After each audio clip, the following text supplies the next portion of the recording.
Well, good morning. And first, a huge thanks to SOAR for inviting KCNA to participate today in SOAR Summit 17. As you know, my name is Phillip Brown, and for all of 2016 until April of this year, I was actually the Chief of Staff of the Cabinet for Tourism, Arts, and Heritage. And I only mention that because I know that tourism is another big piece of the SOAR blueprint. And as Chairman Rogers mentioned, it has an enormous impact economically on the state and on this part of the state. Just yesterday, the Outdoor Industry Association released data showing that the economic impact of outdoor recreation in Kentucky totaled $12.8 billion last year.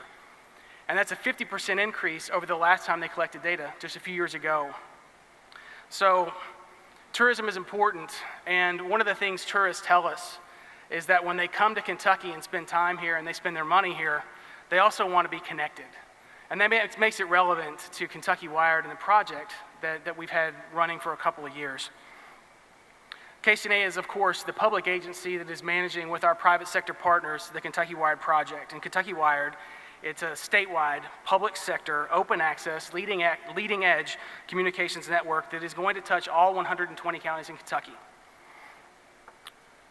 The largest consumer trade show in America every year, or one of the largest, is the Consumer Electronics Show in January. It happens in Las Vegas.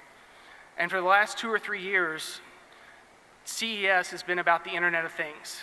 And the Internet of Things, of course, is the connectivity of pretty much everything in your house, from your coffee maker to your can opener to your car. If you have a Fitbit on today, that's part of the Internet of Things. And I would wager that every single phone in the room today is another part of the Internet of Things. And it has huge potential for transforming the way we live our lives and improving our quality of life. But of course, this connectivity requires bandwidth. It requires both last mile bandwidth, which is something that KentuckyWired is not going to be doing, and it also requires middle mile like ours, which is going to carry all of that traffic from all of those things that are connected to the World Wide Web.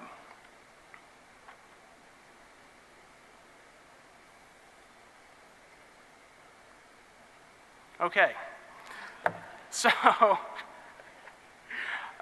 let me talk a little bit about our purpose and our vision. The vision is to transform Kentucky through affordable, open access, global connectivity to enable a better way of life throughout the Commonwealth. And I believe there's a lot of power in anecdotes, and I have a lot of them about broadband, but I know that if you're interested in broadband, you know a lot of broadband anecdotes, but I'm only going to share one. And it's about a kid who entered a contest by the Alliance for Public Technology called How Broadband Changed My Life. And his story was chosen as a winner because he went from being someone in Appalachia who had no interest in school whatsoever to being the first college graduate in his family, solely because his mom brought home a computer, and then she got a home internet connection. And from there, he found Wikipedia, and like you do when you find Wikipedia, he found himself clicking link after link about topic after topic, and he discovered a passion for learning and knowledge that he didn't know he had, and he grew that passion, and it changed his life. And there's also power in data, and I could share tons and tons of data about broadband access, adoption, and use in Kentucky and across the country, but I want to share just these. 80% of businesses use broadband every day. 33% of them want faster internet and can't get it. 1 in 7 businesses need employees that can create or edit mobile apps. More than 1 in 8 need people who know a programming language. And online sales represented $2.3 trillion in revenue to American businesses just a few short years ago.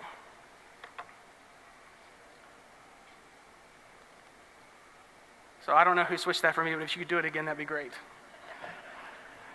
We get to the meat of it, and it's what you want to know. How is the project going? When will you be here? And when will you be done? That's what everybody in the room wants to know about KentuckyWired. And this picture is actually a picture of a hut delivery and installation in Corbin. It's one of the things we've done so far. We're installing huts across the state. And, I'll tell you right now, we're behind. I can't stand here and pretend that the project is not behind schedule. The project's original goals were very ambitious. In fact, I think they were over-optimistic because the plan required everything at every step to go exactly the way it needed to go. So when you realize that, you can realize as well, of course it's behind. I mean, folks, I have 4 kids, and I can't get through a Saturday without the schedule going a little bit haywire. And KentuckyWired is the single biggest public infrastructure project we've ever attempted in our 225 years. the state highway system, rural electrification, the improvement of water quality and sewer systems, including through great projects or programs like Kentucky Pride. They're all huge infrastructure systems, but they were built over many years or even decades. And when you endeavor to create something this big with the potential to have such an impact, when things don't go exactly the way you planned, the next step isn't to quit. It's to find solutions to the roadblocks and challenges and to go around them or knock them down and then keep progressing. Great.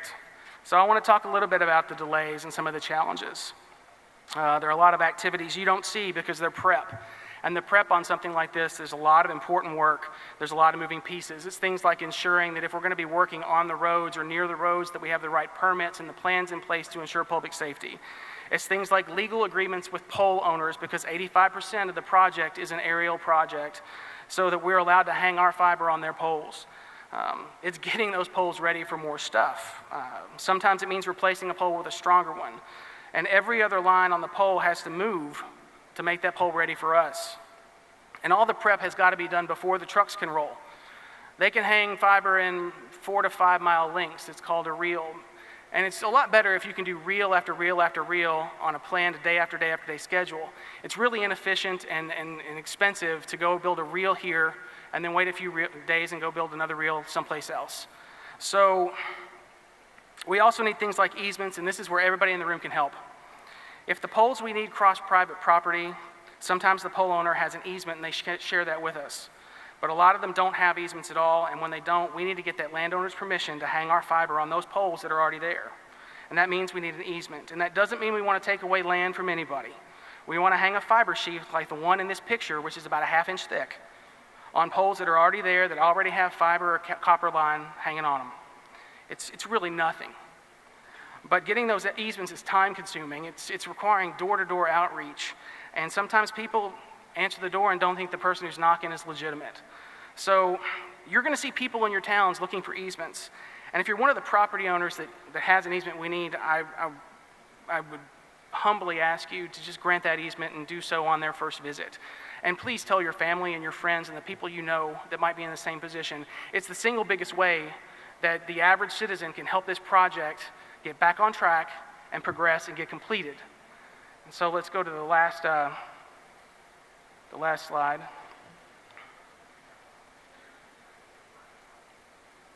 Well, we'll close it out.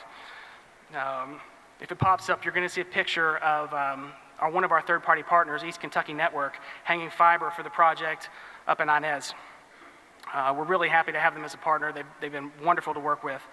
And so I just want to leave you with this. We are going to finish the project, and we will overcome our challenges. And I said this a few weeks ago at a SOAR workshop in Somerset at the Center for Rural Development. That quote by Happy Chandler, "I never met a Kentuckian who wasn't trying to get home," is true. It was true for me. It was true for my wife and our family. We came home after a decade away. And economic development in today's world requires broadband. The promise of economic development is that it will create a new economy in Appalachia that will allow your best and brightest to come back, or better yet, simply stay and have the opportunity and quality of life they need for themselves and their families. And that can happen here, and KentuckyWired finishes its work. We will be a part of it. Thank you.